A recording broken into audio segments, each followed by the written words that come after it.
Assalamualaikum warahmatullahi wabarakatuh. Perkenalkan, saya Sherlinda Lestari dari Prodi Manajemen.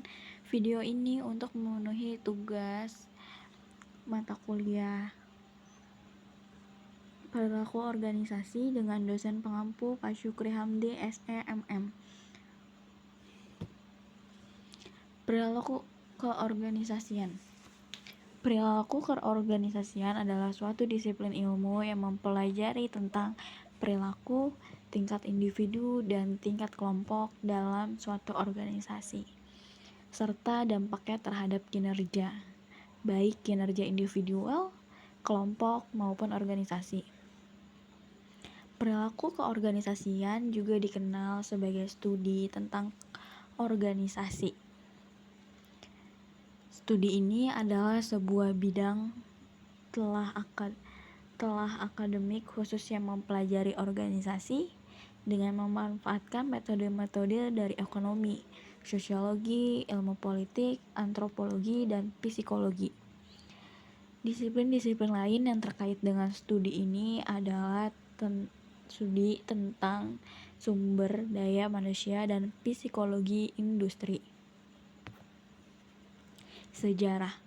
Studi keorganisasian biasanya dianggap baru dimulai sebagai disiplin akademi bersamaan dengan munculnya manajemen ilmiah pada tahun 1890-an dengan Taylorisme yang mewakili puncak dari gerakan ini. Para tokoh manajemen ilmiah berpendapat bahwa rasionalisasi terhadap organisasi dengan rangkaian instruksi dan studi tentang gerak waktu akan menyebabkan peningkatan produktivitas. Studi tentang berbagai sistem kompensasi pun dilakukan. Setelah Perang Dunia I, fokus dari studi keorganisasian bergeser kepada analisis tentang bagaimana faktor-faktor manusia dan psikologi mempengaruhi organisasi. Ini adalah transformasi yang didorong oleh penemuan tentang dampak Hawthorne, gerakan hubungan antar manusia. Ini lebih terpusat pada tim, motivasi, dan aktualisasi tujuan-tujuan individu di dalam organisasi. Tujuan perilaku organisasi. Menemukan kandidat yang tepat. Perilaku organisasi dapat menemukan kandidat tepat antara bakat dan gaya kerja yang sesuai dengan deskripsi tugas. Kedua, kepuasan kerja. Memahami perilaku organisasi dapat menjelaskan faktor-faktor yang bisa mendorong atau justru menghambat kepuasan kerja. Sebut saja seperti pembuatan aturan penghargaan terhadap organisasi dan hukumannya atau karakteristik kelompok kerja. Ketiga, kepemimpinan dan resolusi konflik. Tujuan perilaku organisasi selanjutnya adalah mendorong kepemimpinan dan resolusi konflik. Kepemimpinan yang baik akan memberikan kesempatan karyawan untuk lebih proaktif, sehingga mereka mampu memecahkan masalah secara kreatif.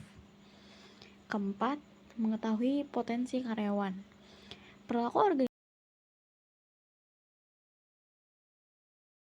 berpotensi menjadi pemimpin. Manfaat perilaku organisasi. 1. Perilaku organisasi akan bertindak sebagai map untuk kehidupan anggota yang ada di dalam organisasi. Kedua, melakukan penelitian yang sistematis dan berguna untuk memahami dan juga memprediksi kehidupan organisasi tersebut.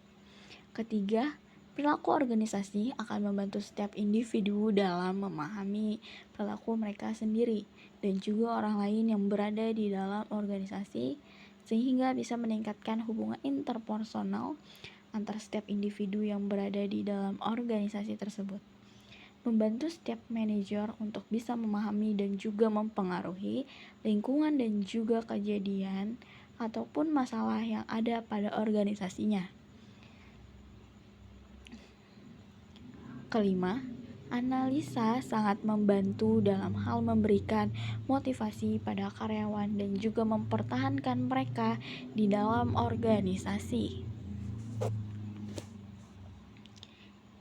Keenam, memberikan motivasi dasar pada setiap manajer agar bisa memberikan pengarahan dan mengontrol bawahannya secara lebih efektif. Ketujuh, perilaku organisasi juga berguna untuk menjaga setiap hubungan industrial perusahaan.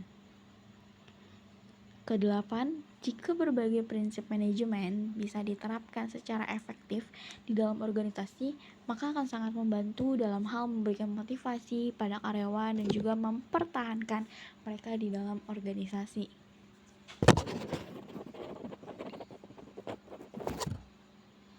Elemen-elemen perilaku organisasi adalah umumnya terdapat 4 elemen yang penting yang mampu mempengaruhi perilaku organisasi. 4 elemen yang mampu mempengaruhi organisasi adalah berasal dari internal organisasi dan eksternal organisasi. Berikut ini adalah penjelasannya. 1. Manusia. Manusia adalah sistem sosial di dalam internal organisasi. Mereka terdiri dari individu atau kelompok tertentu. Artinya, kelompok tersebut bisa dalam jumlah yang kecil atau besar, informal atau formal, tidak resmi ataupun tidak resmi. 2. Struktur. Struktur adalah hubungan pada setiap orang yang terdapat di dalam suatu organisasi. Mereka yang berada di dalam suatu organisasi tentu diberikan peran yang berbeda, dan mereka mempunyai hubungan tertentu dengan yang lainnya. Struktur ini kan mengarah pada pembagian kerja, sehingga setiap orang bisa melakukan tugas ataupun pekerjaannya agar bisa mencapai tujuan organisasi. Seluruhnya akan saling berkaitan agar bisa mencapai tujuan secara lebih terkoordinasi. Ketiga, teknologi. Teknologi mampu menanamkan kondisi fisik dan juga ekonomi dimanapun orang bekerja. Sifat dari teknologi ini akan sangat tergantung dari sifat organisasi dan juga akan turut mempengaruhi pekerjaan ataupun kondisi kerja perusahaan. Ruang lingkup perilaku organisasi. Seperti yang sudah dijelaskan sebelumnya bahwa perilaku organisasi adalah studi tentang perilaku setiap manusia yang bekerja di suatu organisasi. 1. Perilaku individu. Studi perilaku individu adalah suatu studi terkait kepribadian individu, pembelajaran, sikap, motivasi, dan juga kepuasan kerja.